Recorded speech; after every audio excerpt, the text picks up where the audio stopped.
Ассаламу алейкум, құрметті менің оқырмандарым. Бүгін менде жаңа видео, оны көруге сіз дайынсыз ба? Егер дайын болсаңыз, ендеше кеттік. Біздегі бүгін тақырып Алла осы дүниеде бізді қалай жазалап жүр. Бұл видео адамдарды, яғни менің оқырмандарымды, осы видеоны көріп отырған жандарды қорқыту емес, оларға бір мотивация беру мақсатында. Сіз күнделікті байқамай жүрген дүниелердің өзінде Алланың рахымы бар екенін білдіру, көрсету мақсатында жазылған видео деп біліңіз. Алдымен тағы бір хадистен, әңгімеден мысал келтіре кетейін. Бір күні Хасан әл-Басриге бір адам келіп, естуімше әр күнәнің өтемі бар. Ал мен болсам қанша күнә жасасам да жазасын көрмей тұрмын дейді. Сонда ғалым, негізі Алла сені жазалап қойған, бірақ оны сен сезбей тұрсың. Мысалы, құлшылық жасайсың, бірақ дәмін сезбейсің. Құранның бетін ашпағалы неше күн болды? Тіптен есіңде жоқ шығар. Бұл жаза емес пе? Қашан соңғы рет түнгі намазға тұрдың? Саған құлшылық жасау ауыр әрі қиын болып жүр. Ал өсек, ғайбат айта салып, жеңілдің жеңілі болып қалды. Бұл ше? Алланы да көп еске алмайсың. Сенің қазіргі уайымың тек атақ абыройың, даңқың мен жиған дүниең мен мал-мүлкің ғана. Бұл жаза емей немене? Сөйтсе, Алланың жеңіл жазасы сезіледі де, ауыр жазасы сезілмейді деген екен. Яғни бұл жердегі Хасан әл-Басридің айтып отырған дүниелерінің барлығы бұл ауыр жазаға келіп тірелген екен. Ал енді біздің жеңіл жазамыз ол қандай? Тағы да хадистерден келтіре кетейін. Күнә істеуді жалғастырған адамдардың уақыт өте жүректері мөрленеді. Ол адам сауап істей алмайтын болып қалады. Яғни, егер сіз қандай да бір күнә қателік жасап қойсаңыз, бірден сауап іс жасауға тырысыңыз.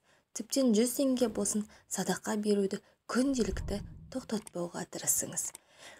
Сауапты іс дегеніміз тек қана өзгелерге жасалынбайды. Өзіңізге, өзіңіздің туған туысқандарыңыздан бастауды жөн көріңіз. Сол кезде өзгелерге сауап жасау сізге әлде қайда жеңілдірек болады. Бірақ мынандай да бір хадис бар. Күнделікті жасаған сауап әлде қайда артығырақ. Яғни бір әрекетті бастасаңыз, соны күнделікті үзбей жасасаңыз, сол қайырлы амалға жатады екен. Сонымен қатар мынандай да хадис бар екен. Күнә істеуді жалғастырған адам ұмытшақ болады, ақымақ болады, ақылы азаяды. Осы арқылы да өзіңізге бір ой түйсеңіз деген оймен осы бір хадисті қойып қойған едім. Енді Алланың жеңіл жазасы қандай? Соған келтіре кетейін. Өмінге келетін шаршау, ауру, қайғы, уайым, азап, тіпті аяғына кірген тікен де бекер емес. Алла осы ауыртпашылығы арқылы оның күнәларын кешіреді деген екен бір хадисте. Мен дәл осы видеоны, осы хадисті ашықтау үшін жазған болатынмын. Қарасаңыз, мүмінге келетін шаршау, мүмін деп отырғанымыз ол мұсылман. Мұсылманға келетін шаршау, ауру, қайғы, уайым, азап, тіпті аяғына кірген тікеннің өзі арқылы Алла Тағала оның күнәларын кешіреді екен.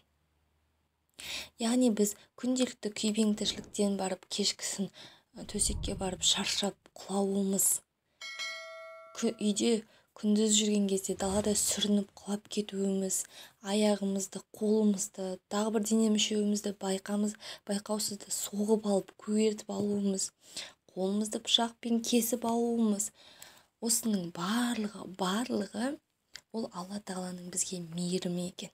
Біз білеміз Алла Тағаланың Ар-Рахман, Ар-Рахим есімдерінің бар екендігі. Алла Тағала аса мейірімді, аса рақымды. Алла Тағала өзінің құлдарын қатты жақсы көреді. Және де сол қарапайым дүниелер арқылы Алла Тағала олардың күнәларының өтемін алып жатыр. Көріп тұрсыз ба қалай? Сіз ойлаңызшы, қолыңызға пышақ кесіп алдыңыз, сіздің білмей жасаған күнәлеріңіздің біреуі кешірілді.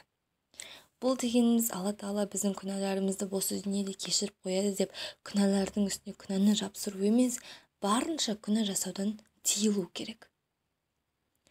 Бірақ та сондай біз біліп білмей жасаған күнәларымыз соншалықты көп болған себебі алла тағала оның мөлшерін азайту мақсатында солай біздің күнәларымыздың өтемін алып жатыр екен.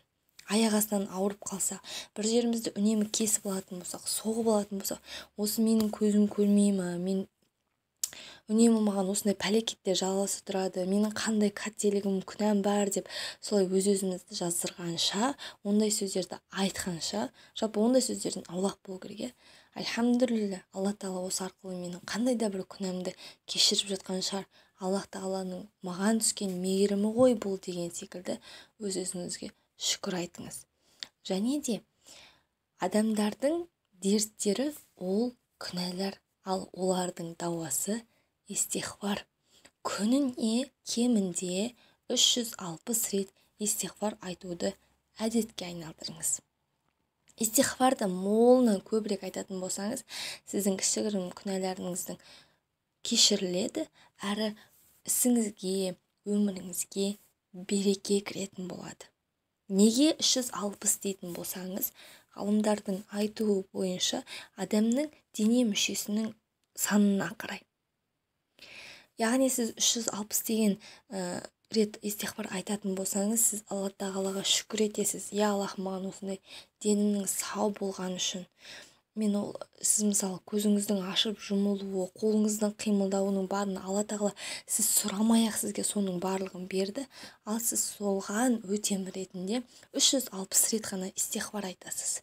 Истихфардың түрлері өте көп. Қарапайым түрі астағфирулла. Одан кейін астағфируллахил азим, сөйтіп көбейте берсеңіз болады.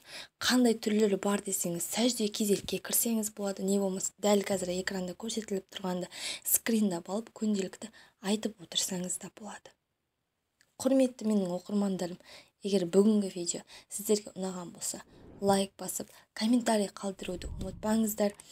Бұл видеоны жазу себебім тағы да айтып өтейін. Алла тағаланың мейірімінен сіздерді үміттеріңізді үзбеңіздер. Алла тағала сондай рахымды, сондай мейірімді, үнемі шүкір етіп жүріңіздер, истихфар айтып жүріңіздер. Және де осындай мүмкіншіліктерін алла тағала беріп қойғаны үнемі шүкір етуді ұмытып кетпеңіздер. Және де менімен соңына дейін болған үшін сіздерге көп рахметімді айтамын. Келесі видеоларымда кездескенше деймін.